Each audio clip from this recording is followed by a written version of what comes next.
Just left of center, we're going to see one of the active regions pop as it tries failingly to eject a CME. This is very common in the first 2 years of the sunspot cycle, as those sunspots gear back up. Of course, we have been seeing some CMEs here and there already. The big story yesterday in the solar wind was a continued calm that extended into a full KP0 day. Our app sent out the cosmic ray health alert, which is indeed waning this morning due to the rise in KP, but only back to moderate levels so far. Folks, let's start the article news looking at Hubble's latest show of space.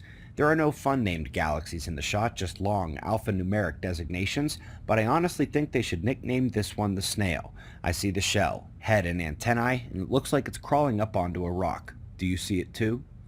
Let's pair our next two stories together. First, studies are showing the best place for life on Mars could have been way underground. This would complement known microbial abundances underground at Earth, which are thought to eclipse the number and weight of all but the insect kingdom on the surface.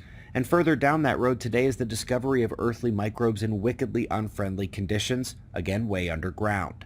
The team is absolutely correct in their extremophile designation of the microbes, and that they have implications for the kinds of life likely to be found on other planets, especially beneath the ground on planets where subterranean ice is known to exist today. Earth processes up next. First, we have the presentation of magnetic anomalies before the largest Chile earthquakes of the last decade. This is directly in line with Chapter 7 of our textbook, where electromagnetic precursors snitch on the seismicity beforehand. Folks, we've been waiting for the full release of the cold climate bomb from the Beaufort Gyre, but today we're looking at a different and short-term change in the flow pattern from 2017. If you recall the record thick and rough Arctic sea ice from that year, it was indeed caused by a temporary reversal of the gyre. It was not the full release that has the potential to cause major global cooling, just a little blip and a record set for ice in the Arctic. Folks, we are jumping back in time to remind of just one example of the magnetization reversal of an entire object via electric forces. Back then, it was the application of the field, and today we see it elsewhere with voltage control. While these lab studies are mostly on thin films and tiny substances, it is the only way to simulate large-scale submersion of materials in alternate electric environments.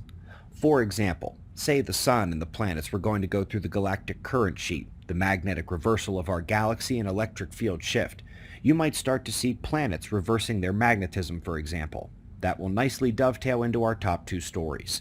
First, we're going back 250,000 years, and they're now able to pick out the magnetic excursions that happened back then too. By the way, best guess is we've had 50 to 60 magnetic excursions since the last full Cron reversal 800,000 years ago. They also noticed that the field sometimes recovers strongly and sometimes, well, it's a rough age in general. But the same team also decided to focus a separate analysis on more recent events, and their primary discovery is a slightly older new redating of the Blake excursion event. But when looking at their data, we clearly see, yes, that event, sure, it's one of the worst on record, but also evidence of the Vostok Greenland event at the left. The thin vertical line next to it runs through the Toba event, and we also have a couple other events that may be present in the middle, even with their placing a question mark to identify those